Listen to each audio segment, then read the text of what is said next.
Auzubillahiminash-shaytanir-rajim. Bismillahir-rahmanir-rahim. Assalamu alaikum dear students, how are you all? I hope you all are doing great. Today in this video we will discuss about a new concept of our math book. The topic of this concept is more than and less than. प्यारे बच्चों, चलिए आए सबसे पहले हम मोर और less को समझने की कोशिश करते हैं। मोर का जो टर्म है ये किस लिए यूज़ होती है? More indicate large amount of anything. जब भी हम किसी ज़्यादा चीज़ के बारे में बात करते हैं तो हम उसके लिए टर्म यूज़ करते हैं मोर than. And less indicates small amount. जब हम किसी थोड़ी चीज़ के बारे में, कम क्वांटिटी के बारे में बात करते हैं तो उसके लिए हम वर्ड यूज़ करते हैं less. More than and less then basically ये दो चीज़ों के दरमियान, दो क्वांटिटीज़ के दरमियान, दो अमाउंट्स के दरमियान कंपैरिजन होगा। फर्स्ट एग्जांपल हमारे पास यहाँ पे है मोर देन की एग्जांपल। लाइक यहाँ पे हमारे पास 1 2 3 4 बैट्स हैं और अगर हम बॉल्स को काउंट करें तो 1 2 3 हमारे पास यहाँ पे 3 बॉल्स और 4 बैट्स हैं। तो यहाँ पे हमारे पास कंक्लूजन क्या निकलेगा यहाँ से? Bats are more than balls, because जो बैट्स हैं उनकी क्वांटिटी ज़्यादा है, बॉल्स की निस्बत एक बैट ज़्यादा है।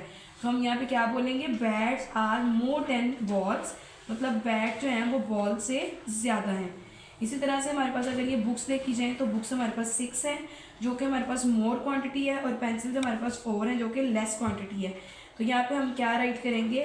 Books are more than pencils. जो बुक्स हैं वो हमारे पास पेंसिल्स की निस्बत ज़्यादा हैं। और इसी तरह से अगर हम लेस देन की एग्जांपल को डिस्कस करें तो फुटबॉल हमारे पास यहाँ पे 2 हैं और यहाँ पे हॉकीज हमारे पास हैं 4। तो यहाँ पे कंक्लूजन क्या निकलेगा? Footballs are less than hockeys, मतलब जो फुटबॉल्स हैं वो कम हैं हॉकीज से। द नेक्स्ट एग्जांपल हमारे पास बनानास काउंट करें कितने हैं? Very good 4। और एप्पल्स हमारे पास कितने हैं? 6। तो इनमें से क्वांटिटी किसकी कम है? Obviously bananas are less than apples. तो ये हमारे पास यहाँ पे मोर देन और लेस देन की टर्म क्लियर होती है, जिससे हमें ये समझ आती है कि मोर देन हम ज़्यादा चीज़ों के लिए वर्ड यूज़ करते हैं और लेस देन को हम लेस क्वांटिटी के लिए, कम चीज़ों के लिए इस टर्म को यूज़ करते हैं। Let's start to solve another activity of more than and less than. Tick the correct option. यहाँ पे हमारे पास एक स्टेटमेंट दी हुई है जिसके साथ हमारे पास मोर देन और लेस देन दोनों ऑप्शन दिए हुए हैं। हमने इन पिक्चर्स को देखते हुए करेक्ट स्टेटमेंट पे, करेक्ट ऑप्शन पे टिक करना है। अब सबसे पहले हमारे पास यहाँ पे काउस काउंट करें कितनी है? 1 2 एंड 3। और अदर देन हमारे पास जो गॉड्स हैं वो कितनी है? 1 एंड 2। तो यहाँ से हमें क्या पता चलता है? जो काउस हैं उनकी क्वांटिटी गॉड्स की निस्बत ज़्यादा है। तो इस स्टेटमेंट का करेक्ट ऑप्शन क्या होगा? Cows are more than goats या less than God's?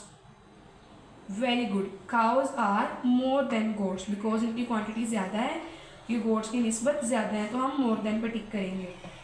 The other one is rabbits count करें कितने हैं?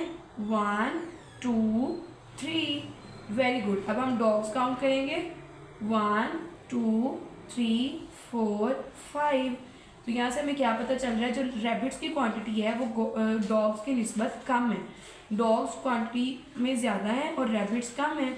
तो इसके लिए हमारे पास करेक्ट स्टेटमेंट क्या होगी? Rabbits are more than dogs और rabbits are less than dogs. Very good. The correct statement is rabbits are less than dogs. Rabbits dogs की निस्बत कम है। उम्मीद है कि प्यारे बच्चों आप लोगों को मोर देन और लेस देन का कंसेप्ट बहुत अच्छे से समझ आ गया होगा। अब आपने अपनी होम के ऑब्जेक्ट्स में से, घर में से, सराउंडिंग में से कुछ ऑब्जेक्ट्स का कंपैरिजन करना है और बताना है उसमें से मोर देन कौन से ऑब्जेक्ट्स हैं, लेस देन कौन से ऑब्जेक्ट्स हैं। तो ये कंपैरिजन आपने अपनी मदर के साथ करना है। अब इस की बहुत अच्छे से प्रैक्टिस करिएगा। अपना ख्याल रखिएगा। अल्लाह हाफिज़।